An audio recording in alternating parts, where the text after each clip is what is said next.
I used to think I had to be serious in order to be taken seriously. But it turns out that play was the thing that made people take me seriously. I'll get into that and more in this week's episode of Good Vibes Leadership. Hey there, I'm Bernadette Smith. Whether you're in between meetings or on a quick commute, welcome to Good Vibes Leadership. This show focuses on playful, inclusive leadership through micro lessons you can actually use. My goal is to help you connect authentically with your team and clients and create a world where everyone actually wants to show up. Lead with joy, build for everyone. Let's go. Hey, welcome back to Good Vibes Leadership. I'm Bernadette Smith. I'm CEO of Equality Institute, and this is the show where we talk about inclusive leadership in a way that actually feels good. Today, and most weeks, I share some personal stories, and this story is about the word of the year that changed everything for me. And maybe it'll change something for you too. So let's get into it. I used to feel like I had to be serious in order to be taken seriously. Some of you may know that I used to be a wedding planner with an LGBTQ specialty. I did that for about 14 years. I also did a ton of speaking, training, and writing in that industry to educate other professionals on how to be inclusive. I've been leading teams for over 20 years. But when I phased that business out and I started focusing on inclusive leadership work more broadly, I had some imposter syndrome because I'd never worked in corporate. But here I was trying to tell corporate teams how to not accidentally offend their increasingly diverse colleagues. So my imposter syndrome was real. And it actually kind of goes back a little before that. I actually grew up with a scarcity mindset inherited from my immigrant parents who came over here from Ireland. I kind of was raised with this message that there was never quite enough. You had to work harder, maybe prove more, take up less space. And that wiring, it doesn't just disappear when you start a business. It shows up all over the place. So I had this imposter syndrome because I'd never worked in corporate. I had the scarcity mindset, and all of this caused me to hustle in about, 5 gazillion ways. At one point, after attending a workshop for speakers, I mailed physical brochures with a hand-signed letter to 1,000 meeting planners. And no one called. So here's what was actually happening. That imposter syndrome, that scarcity mindset, it caused me to feel heavy, more reserved. It's like I was constantly in my head. I'm sure there was a tinge of desperation in everything I did. And I'm sure people noticed, which made it worse, right? Perhaps worst of all was that I wasn't really fun. And when you're teaching people how to connect across differences, how to be curious about folks who are not like them, how to build trust in rooms where trust is not always there or easily found, it's hard to get the message across when you're in your head.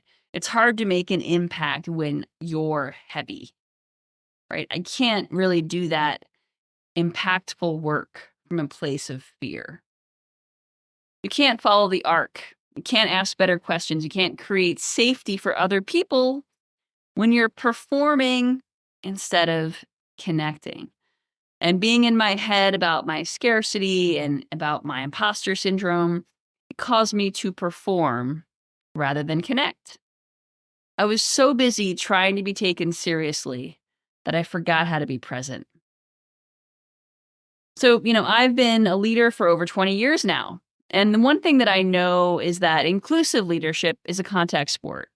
You actually have to be in the room to be successful. You have to be curious about others. You have to be open to what you hear. You have to be present so that people will start to trust you. And you can't be present when you're terrified. You can't be present when you're stuck in your head. For whatever reason you might be stuck in your head. It might be something totally different from the reasons that I was stuck in my head. I see this all the time. So many folks, whether they're leaders, whether they're client-facing employees, or whether they're individual contributors on a team, they're so worried about saying the wrong thing, about being called out, about not knowing enough, about getting it wrong, that they shut down entirely. They stay in their lane. They go quiet in the moments that could actually build trust. And that's not safety. It's not really self-protection. It's absence. Again, when we're heavy, when we're stuck in our head, we can't be present. We can't be good leaders. So a lot of you know I have a tool called the ARC method, which stands for Ask, Respect, Connect. And I built this framework because I realized that connection, it doesn't happen by accident. It happens when we get curious about others, when we ask better questions, when we actually listen to the answers and let them land, pay attention to what we hear before we respond. But here's the thing about the ARC method that I don't really talk about much. You have to be so present in order to use it.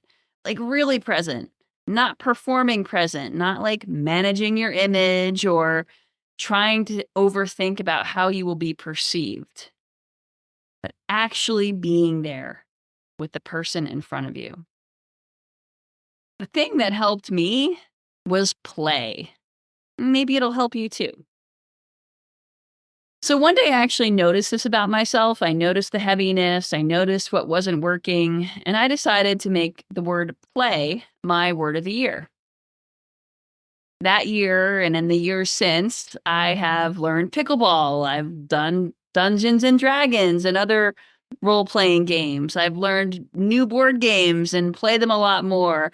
Card games. I took improv and stand-up comedy. I brought that spirit of play into my work, into my speeches, into the rooms where I'm asking other people, other leaders, other folks of all kinds to be vulnerable with me, to be curious, to be brave. Bringing the spirit of play into my work has actually made me a million times later.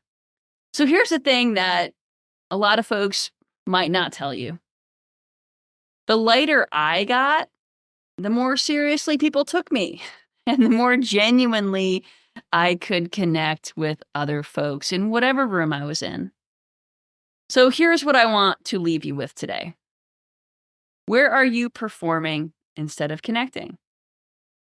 And what would one small act of play do for your presence this week? Doesn't have to be pickleball. It can be any kind of play you like. Maybe play for you means dancing around the office. Whatever kind of play floats your boat, right? It just has to crack you open a little bit. You know, one of my favorite forms of play, one of my favorite types of shows to watch when I really need to just bust out laughing, to feel playful. I love to watch hidden camera TV shows. So like Scare Tactics is a silly one. I don't know. It makes me laugh really hard. Makes me feel playful. So how can you bring that spirit of play into your life a little bit more? And how can you bring it into your work? That's my thought for you this week. All right, let's move into this week's Good Vibes to Go. Check out Trevor Noah's new Netflix special, Joy in the Trenches. It is hilarious if you're looking to laugh, if you're looking to get a spirit of play in your life. I hope that you enjoy this special. All right, folks, if you want more stories like this one every Saturday morning, that's what the 5 Things newsletter is for. This week I have stories about making birthdays sensory safe, tearing down financial barriers for people with disabilities, and more. And you can get those stories only at 5thingsdei.com. Thank you so much, folks. Have a great week. I'm cheering you on. That's your weekly shot of Good Vibes Leadership. For the full rundown of this week's top stories and some proof of positive change, grab my 5 Things newsletter at 5thingsdei.com. Remember, lead with joy, build for everyone. Now go be the leader your people deserve.